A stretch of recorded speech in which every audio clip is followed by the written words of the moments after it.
this is optibotimus coming with another video review. And today we're going to be taking a look at the new Dark of the Moon Deluxe class Barricade. Now once again, Barricade joins us in terms of toy form, but it's unknown whether or not he's actually going to make an appearance in the new Dark of the Moon movie. We got some Barricade figures from the Revenge of the Fallen movie, and obviously he wasn't in the Revenge of the Fallen movie itself. So really, who knows if this is just another toy that Hasbro wants to throw out at us, or if finally he's going to make his appearance in the third movie. Now in terms of his vehicle mode, it's actually fairly nice. I really like the way it looks. It's not too much different than the original Deluxe class Barricade we got. One biggest difference is the rear spoiler here has police and it's painted in white. The other biggest difference is his size. Now here he is, and here's the original Deluxe class Barricade. As you can see, there is a big size difference. Now a lot of people have complained, oh, I hate how they're making the figures smaller, you know, must because of prices and things are costing too much money.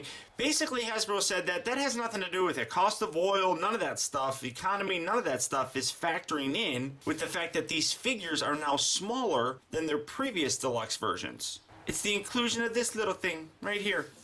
The Mech-Tech Weapons. Basically, if they got rid of this, they can make this figure bigger. It's basically what I got out of it.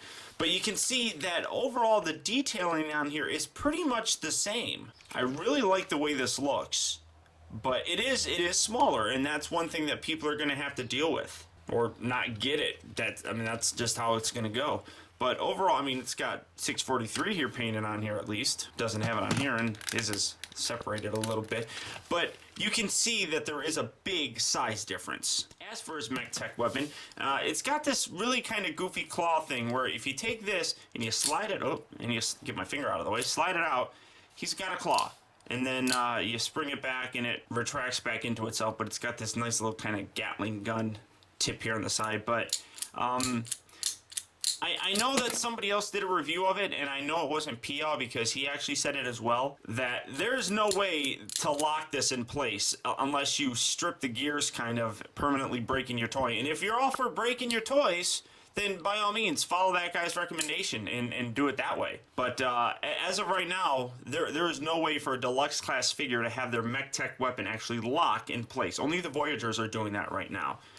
But sometimes you have to help it go back in. If you fold it all the way out and then let it slam in, then it closes. But if you just do it nice and gently, it goes like that. So just let it fling right in there. And he's got a really nice hidden kind of Mech-Tech port here, right here on the top, where you just take that and you plug it in. And now you got a gun sticking out of the top of a police car. Or a claw. Rawr! Rawr, let it be! I'm a claw man! Rawr! but other than that, that's pretty much it. And then when you take it out, the little port actually springs right back in, conceals that really nicely. But overall, a very decent looking vehicle mode. One thing that is still kind of neat is when you look through it, there's not too much, but I still like how you can look through the window and see all the way through. I mean, there's some stuff right in there, but it's still generally true. It retains a lot of that characteristic that the original Deluxe figure had. But I mean, it's not bad looking. It's a decent looking representation of Barricade. He's just smaller. Now his transformation is actually fairly simple. Utilizing some of the old cues from previous Barricade figures, Hasbro's able to incorporate some new elements to make the transformation actually fairly fresh, resulting in a much more accurate looking, albeit smaller, Barricade figure. First, what you want to do, come around to the side, and like a lot of the previous ones, just kind of detach the side panels, which are going to become his arms, and pull them off to the side, just like so. Lift these little bits up, just to kind of get them out of the way. Then come around here to the front, take this front section. I really like this. All you have to do is rotate this little section around, and it gives the nice crumpled look. Again, much more screen accurate. Come around here to the back, take this section, rotate this down, just kind of get it out of the way, and then I'm going to try and show you this, getting his arms out of the way. His legs fold up all the way up inside here, and you can actually see his feet inside this whole white housing, which is a really nice little touch. To get those out, come around here to the top section, separate the roof from what basically would be the rear windshield, just by wiggling it and separating it, and then just take this whole section and just kind of rotate this out, and you're going to pull his legs out just like so. Again, just kind of get his arms out of the way, rotate this bit around, and then take this section, and you have to give this a little bit of a push to get that to pop in. then you have his legs pretty much done. Just kind of separate them, pull them out to the side. We'll fiddle with these here in a little bit. Rotate the feet down. So now you basically have his legs transformed. Kind of keep this lined up. Rotate these arms down like so. Take this roof section, collapse that backwards till it comes all the way back and lines up nicely. Kind of lift the arms, make sure that you have the arm sections a little bit out of the way to allow for some clearance. There we go. And then fold that all the way back. So now the hood section is basically his back. Kind of get these out of the way. Then you're going to have a little slot right up underneath here that pegs right into this white section. Just kind of rotate that around. Push that in. Rotate the arms up. Rotate them down. Fold the hands out on both sides. Again, kind of get the legs out of the way. Take these little windshields. Lift these up. And get these little bits down so his legs look not as goofy. They look goofy. Don't get me wrong, they're goofy looking legs, but they're not as goofy now. Go ahead here and try to do this without popping it off. Kind of bend this little section here, kind of rotate it. Well, we'll just do that. Rotate it all the way around, then section this out without pulling. Oh, it worked. Then you can bend the elbow and then just kind of leave that out like that. Do that on this side as well. Just rotate that around, and then you can grab hold of the door. You can bend his elbow, got his hands out, got his head out, and here you have Barricade in his robot mode. And all you really have to do is now just try to fiddle with his legs to kind of get them where they don't look as bad as a lot of people are really labeling this guy to look.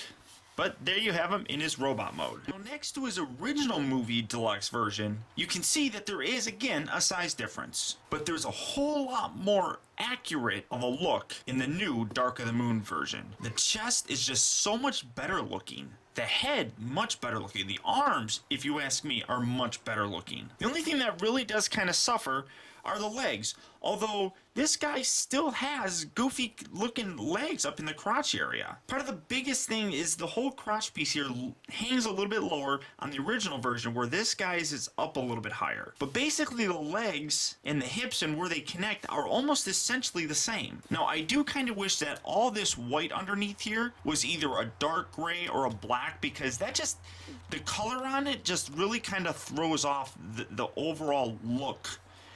With the white. I'm not a particularly big fan of how that looks. I don't know if you can see this very well, but this guy's chest also sticks out really far, and his legs are considerably further back than the original version. And again, that just really kind of throws off the look. You can accordion these up more, but it makes them even shorter looking, and it's really kind of unfortunate because there's so many nice things going on with this guy, and the legs are just really pretty annoying, and it's really rather kind of unfortunate. When you spread it like that, it doesn't look that bad, but I mean, he's got this whole thing just like jutting out, and that's just absolutely ugly.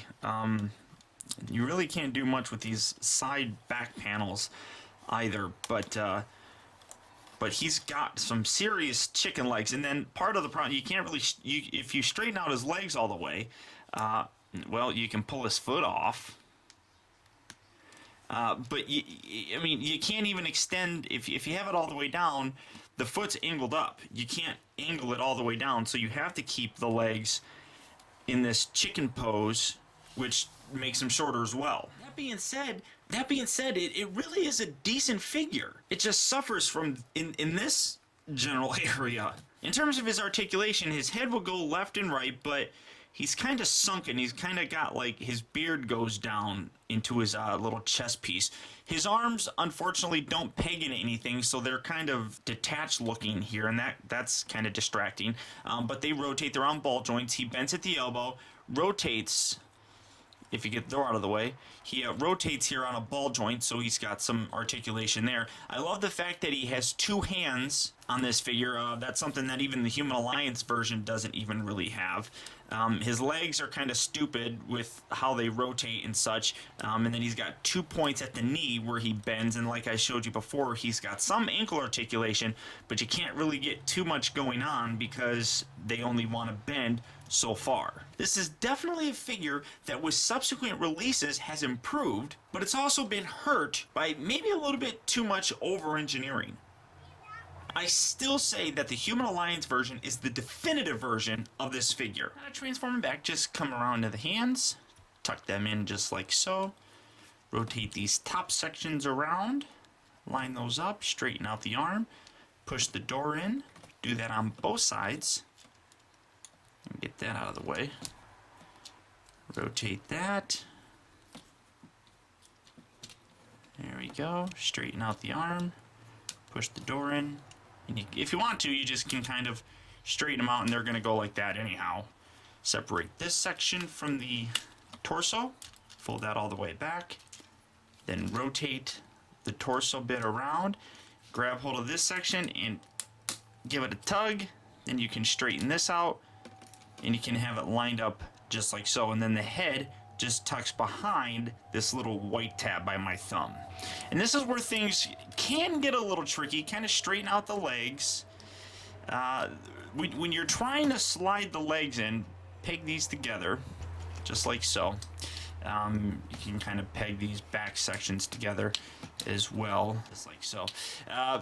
Keep this straight, and then this is a little tricky to kind of do. You need to fold these and angle these down where you can fold them in, then grab hold of this section right here and kind of push, and it's a little bit of a pain in the butt, to be totally honest, to get that to slide all the way up just like so. Come around here to the back again, and this whole section popped out, so I'm gonna realign that, kind of position this down, take this section here, fold this underneath the roof, and then tab that together. And these really don't want to stay together, kind of leave those out. Fold these arms down, and then they fold upward and collapse right inside the main body. Again, fold down, rotate that, and then fold that in just like so. Take this little section here, and you can leave it like that, which makes them kind of look funny, but that just rotates, and now it's back to normal. Rotate this section down, kind of keep these arms out of the way. Yeah, kind of sort of have to line this up first. Then just peg everything together, and this is where you just kind of push everything and get everything to kind of slot into their tabs just like so. Sometimes it takes a little bit of an extra push to get the panels lined up properly and around the actual tabs that they need to be around. But here you have him back in his vehicle mode. Now again, in general, he's a nice figure. They did a lot of really cool new things with it that gives him a new, fresh feel. And if you're on a bit of a budget crunch, he's a nice version to have. He's got a lot of similar characteristics and transformation sequences that the Human Alliance version has. And I appreciate that, but there's some small problems, especially in his hip area, that really kind of throws the figure off. Like I said, I'd really only pick him up if you're kind of on a budget crunch and you'd like to have a nice Barricade figure. He's decent, and for his price, he'll be alright, but really the Human Alliance version is the way to go. So until next time, guys, I want to thank you for tuning in. This has been Optibotimus. I'll talk to you later.